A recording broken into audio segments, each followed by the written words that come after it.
नमस्कार, मी शिल्पा खेर, उपाध्यक्ष भाग्यश्री फाउंडेशन।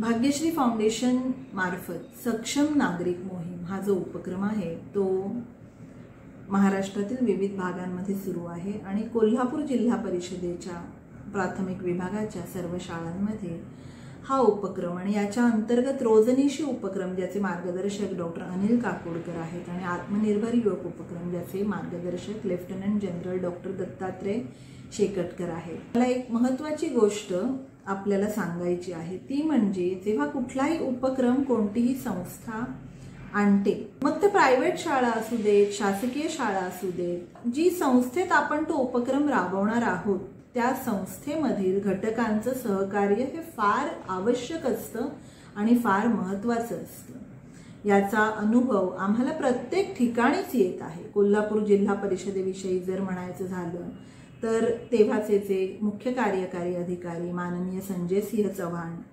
आणि शिक्षणाधिकारी उबाळे मॅडम, तसेच आत्ताचे मुख्य कार्यकारी अधिकारी माननीय श्री संतोष पाटील, जिल्हाधिकारी श्री अमोल येडगे आणि आत्ताच्या शिक्षणाधिकारी श्रीमती मीना शंकर मॅडम यांनी जे अमूल्य सहकार्य केलेलं आहे, त्यानंतर सर्व गट शिक्षणाधिकारी, सर्व केंद्र प्रमुख, विषय तज्ज्ञ, विषय शिक्षक, इतर मुख्याध्यापक, शिक्षक या सर्व घटकांनी जे सहकार्य केलेलं आहे त्यामुळे हा जो उपक्रम आहे तो विद्यार्थ्यांपर्यंत व्यवस्थितरित्या जात आहे आणि याचं सर्व श्रेय ह्या तिथे काम करणाऱ्या शिक्षकांना मुख्यत्वे जातं।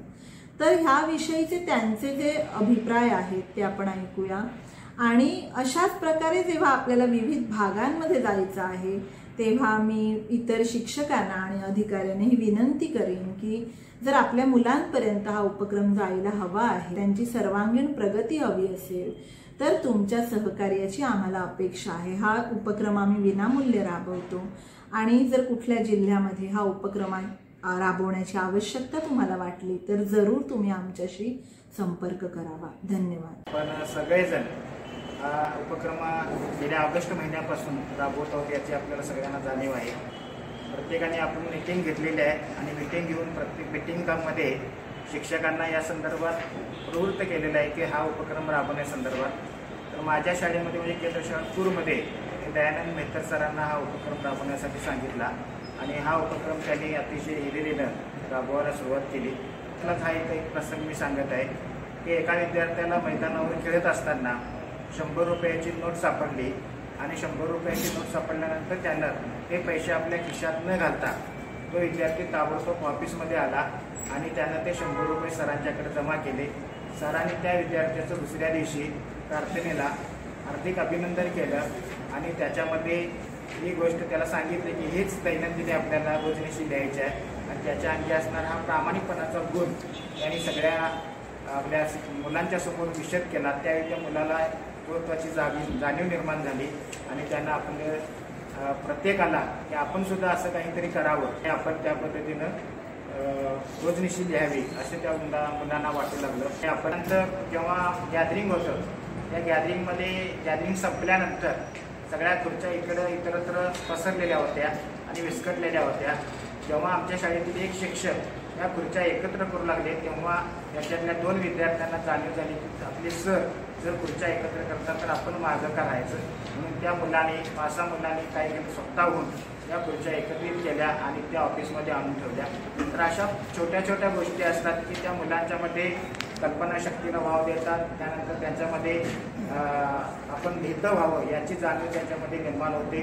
त्याचबरोबर ती हे विद्यार्थी आपण भावी पिढी अशा पद्धतीने सक्षम असलं पाहिजे आपल्या देशासाठी या प्रकारची जाणीव त्यांच्यामध्ये निर्माण होते आणि ही जाणीवच त्यांच्यातली निर्माण झालेली त्यांना टिकून ठेवायला आपण सांगणं गरजेचं आहे। मॅडमने गेल्या जुलै-ऑगस्टमध्ये एक आमची शिक्षण परिषद खानापूर या ठिकाणी सुरू होती आणि या ठिकाणी रोजनिशी उपक्रम या कार्यक्रमाची ओळख करून दिलेली होती.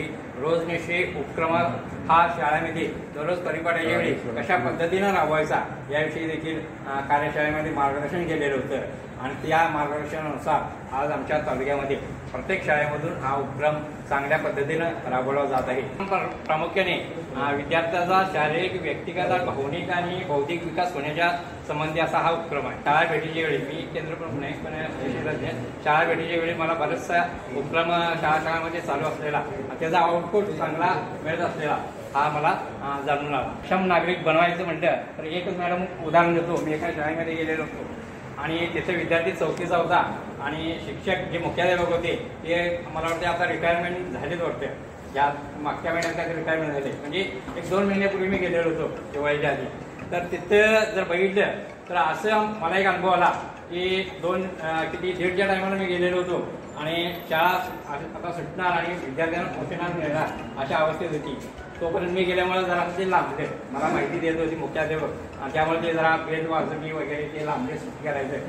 त्यामुळे एक विद्यार्थी आला, मी बाहेर वर्गातून पडायला आणि एक विद्यार्थी आला आणि थेटपणे मुख्याध्यापकांना म्हणाला, हो सर काय आज जेवण बिवण आहे का नाही, आज जेवण बिवण आहे का नाही. आता या गोष्टीकडे जर तुम्ही पॉझिटिव्ह वृत्तीनं बघितलं तर अनेक बऱ्याच चांगल्या गोष्टी यात दिसतील आणि निगेटिव्ह वृत्तीने बघितलं तर वाटणार काय तुम्हाला की या शाळेत काय शिस्त नाही आणि विद्यार्थी जरा उद्धट बोलतात असं दिसत. पण पॉझिटिव्ह वृत्तीनं आम्ही त्याचा विचार केला की ज्या ठिकाणी आम्हाला असं दिसून आलं की खरोखर विद्यार्थ्यांचा आणि शिक्षकाचा संबंध हे जर मैत्रीपूर्ण असेल तर विद्यार्थी डॅशिंगपणे शिक्षकांच्या जवळ येतात आणि आपले शिक्षक या भावनेतून त्यांच्याशी वागतात, बोलतात, अधिकाराने विचारतात. एक चांगली गोष्ट आम्हाला दिसून आली.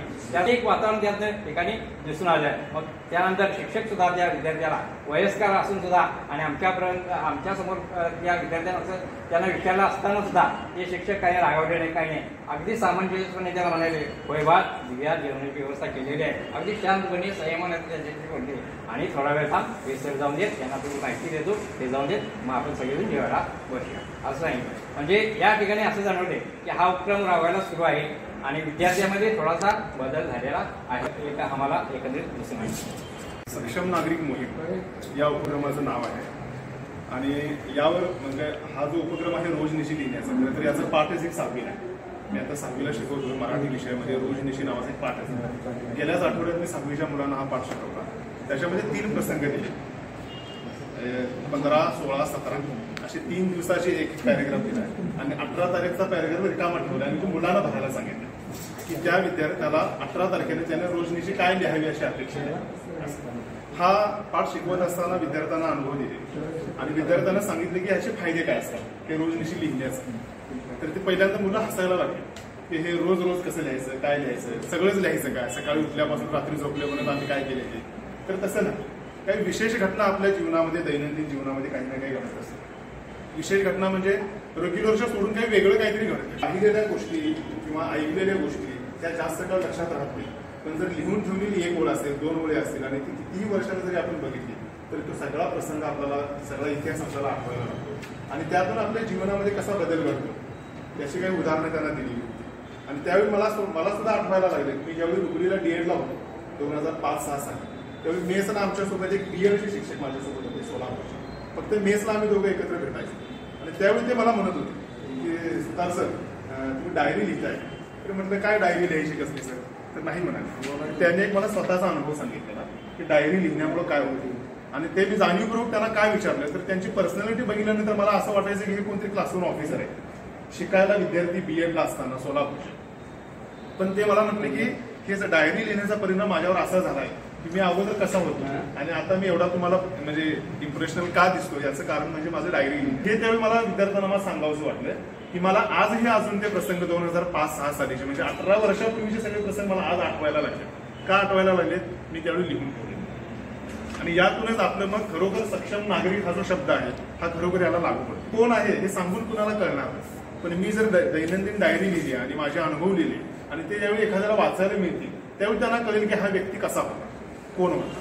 दिसण्यापेक्षा लिहिण्यातून त्याची गुण लक्षात येते. असा हा सक्षम नागरिक मोहीमचा जो रोजनिशीचा उपक्रम आहे खरोखर अत्यंत चांगला आहे.